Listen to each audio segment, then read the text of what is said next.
ایک مرتبہ حضرت عائشہ صدیقہ رضی اللہ تعالیٰ عنہ گھر میں حضرت زینب ایک دوسری زوجہ ہیں حضور کی، حضرت زینب بنت جہش رضی اللہ تعالیٰ عنہ آئیں.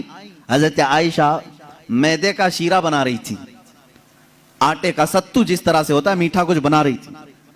جیسی وہ بنا اس میں کچھ خرابی ہوئی ہو یا جو بھی، حضرت عائشہ حضرت زینب کو کھلانے پر اصرار کرنے لگی کہ آپ گھر میں آئی ہیں، یہ شیرہ پورا کھائیں گی آپ. حضرت زینب کہہ رہے میرا جی نہیں چاہتا، میں نہیں کھاؤں گی. حضور پاک صلی اللہ علیہ وسلم بیٹھے ہوئے، حضرت عائشہ نے وہ شیرہ اٹھا کر پورا ان کے منہ پہ لگا دیا. اللہ کے نبی صلی اللہ علیہ وسلم مسکراتے رہے، کچھ نہیں فرمایا. حضرت زینب سے کہا کہ بس بس عائشہ چھوٹی ہے، تم بدلہ مت لو. یہ حضور پاک صلی اللہ تعالیٰ علیہ وسلم کی خانگی معاملات ہیں، اپنی ازواج مطہرات کے ساتھ حسن سلوک ہے. انہیں آپس میں مذاق کرنے کا اختیار تک میرے آقا نے دے رکھا تھا. یہ نہیں کہ اتنا ٹائٹ کرو کہ ہنسنا بھی مشکل ہو جائے، اتنا تم ان کے اوپر سوار ہو جاؤ کہ بات کرنا بھی مشکل ہو جائے. نہیں، رسول پاک صلی اللہ تعالیٰ علیہ وسلم نے اپنی ازواج مطہرات کو ایک خوشحال زندگی گزارنے کے گھر عنایت فرمائے تھے. آپ اندازہ کر سکتے ہیں ہر بیوی کے لیے الگ مکان، ہر زوجہ کے لیے الگ مکان. حضور پاک صلی اللہ تعالیٰ علیہ وسلم کی عادت مبارکہ تھی، ہر خاتون کے پاس باری باری تشریف لے جاتے ہیں، سب کے پاس برابر کا برابر وقت دیتے. حضرت عائشہ رضی اللہ تعالیٰ نے اس میں سب سے چھوٹی ہیں عمر کے لحاظ سے. میں یہی کہہ رہا ہوں کہ عورت کو تربیت دے کر کامل بنانا یہ اخلاق رسول ہے. حضور صلی اللہ تعالیٰ علیہ وسلم کی سنت پر عمل کرنا چاہتے ہو نوجوانوں، پہلے سے یہ سمجھ کر کے چلو. میرے گھر میں جن کی شادیاں نہیں ہوئی ان کے لیے کہہ رہا ہوں، جن کی ہو چکی ان کے لیے بھی پہلے سے ذہن میں یہ بات فٹ کر لو. میں اگر شادی کرنے جا رہا ہوں تو میرے گھر کوئی ایسی خاتون آنے والی ہے جس کو ہو سکتا ہے بات کرنے میں پورا سیکھی ہوئی نہ ہو، کھانے پکانے کے ماہر نہ ہو سکتا ہے وہ خاندانی معاملات کو نہ سمجھے. مجھے ہر ایک چیز کو اسے سکھانا ہوگا. تم اگر پہلے سے یہ سب چیزیں ذہن میں رکھو گے تو جھگڑے اور نا اتفاقی کی بات نہیں آئی. تم پہلے سے ایکسپیکٹیشن یہ رکھ کر کے بیٹھے ہو کہ یہ 7ویں آسمان سے سیکھ کر کے آئی ہوئی ہے گھر میں، کبھی کچھ بات چیت ہو گئی تو سیدھے جھٹ سے یہی کہا کیا تمہارے اماں باپ نے یہی سکھایا تھا؟ یہی بات. اور ساس بھی اپنے بہو سے یہی کہتی ہے روٹی نہیں بنے، اماں کیا سکھائی تیری تجھ کو، اب تک کیا کرتی رہی؟ میرے عزیزو، رسول پاک صلی اللہ تعالیٰ علیہ وسلم کے پاس حضرت عائشہ جب آئی 9 سال کی عمر میں تھی، ان کی سہیلیاں کہتی ہیں آٹا گوندتے گوندتے وہ سو جاتی تھی، اسی میں سو جاتی تھی، رات ہو جاتی تھی. حضور پاک صلی اللہ تعالیٰ علیہ وسلم نے ایک دن بھی سختی نہیں فرمائی کہ عائشہ آٹا گوندتے گوندتے سو گئی، آٹے میں ہی ہاتھ رہ گئے. حضور اکرم صلی اللہ تعالیٰ علیہ وسلم نے انہیں مہ کامل بنایا. یہ اللہ کے رسول صلی اللہ علیہ وسلم کے اخلاق کریمہ ہیں. عورتوں کو تم جس قدر اچھی تربیت دو گے تمہاری محبت اتنی ہی ان کے دلوں میں ہوگی اور اتنی ہی عظمت بھی بڑھے گی، اتنی عظمت بڑھے گی. اور رسول پاک صلی اللہ تعالیٰ علیہ وسلم کی اس عظیم سنت پر بھی عمل ہوگا. بعض لوگ یہ سوچتے ہیں کہ فل ہائی کوالیفائڈ چاہیے، پوری طرح سے میچور چاہیے، تو تمہارا یہ ایکسپیکٹیشن بعض دفعہ تمہیں دھوکہ دے دیتا ہے. تم جو کچھ بھی سوچ کر کے رکھے ہو وہ نہیں آئی، چڑچڑ ہو جاتا ہے، دماغ میں الگ الگ وسوسے آنے لگتے ہیں، پھر دوسرے کا خیال آنے لگتا ہے، اور پھر دوسری بھی ویسی نکلی تو کیا کرو گے؟ اسی لیے اخلاق رسول یہ ہے. اللہ کے نبی صلی اللہ علیہ وسلم کے پاس وہ عورتیں آئیں جو الگ الگ خاندان کی تھیں، الگ الگ مزاج کی تھیں، الگ الگ قبیلوں کی تھیں.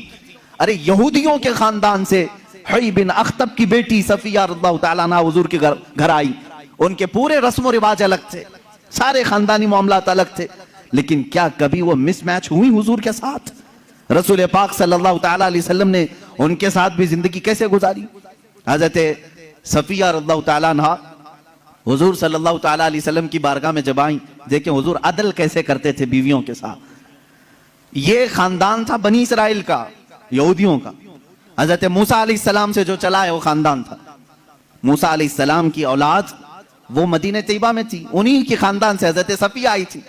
جب شادی ہوئی تو عورتوں میں آپس میں باتیں ہوتی رہتی ہیں، سوتنوں کے معاملات رہے. حضور کی ایک زوجہ حضرت عائشہ ہیں جن کے باپ صدیق اکبر ہیں. ایک زوجہ حضور کی حضرت حفصہ ہیں جن کے والد عمر ابن خطاب ہیں رضی اللہ تعالیٰ عنہ. ایک حضرت ابو بکر کی بیٹی حضور کے نکاح میں ہے, ایک حضرت عمر کی بیٹی حضور کے نکاح میں. یہ دونوں ملتی تھیں تو بڑی لمبی باتیں بھی ہوتی تھیں. خاندان ایک تھا, ان کے بیچ میں حضرت صفیہ آ گئی, الگ خاندان کی, یہودی خاندان سے آئی تھی لیکن حضور کے نکاح میں آئی تھی. حضرت صفیہ کو دونوں چھیڑنے لگی. کیا کہہ کر کے کہا کہ صفیہ, ہوئی بن اختب ہے نا تیرا باپ, یعنی یہودیوں کے ایک قبیلے کا سردار ہے. حضرت عائشہ کہتی ہے میرے باپ تو صدیق اکبر ہیں. حضرت حفصہ کہتی ہے میرے باپ تو عمر ابن خطاب ہیں, جن کی نیکیاں حضور نے اس طرح فضیلتیں بیان فرمائی.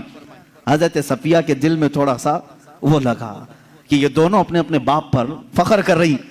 حضور پاک کے حجرے میں آئیں, غمگین تھی. اللہ کے نبی صلی اللہ علیہ وسلم نے پوچھا صفیہ کیا معاملہ ہے؟ کہا عائشہ بھی اور حفصہ بھی تانا مار رہی ہیں. کیا کہا انہوں نے؟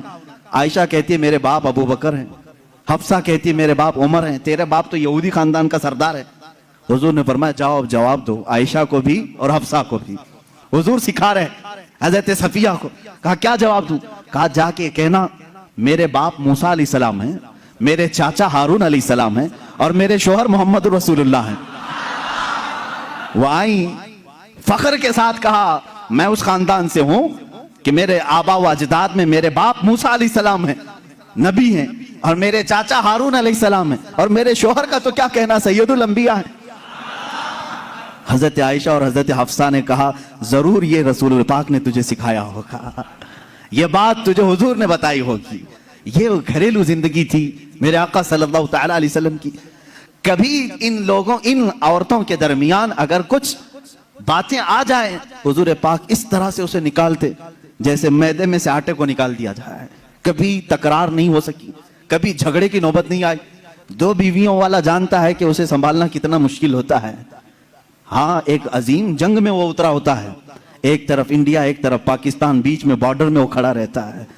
ایک ہاتھ اس کے پاس ایک ہاتھ اس کے پاس, پتہ نہیں کون سا ٹوٹے کون سا بچے.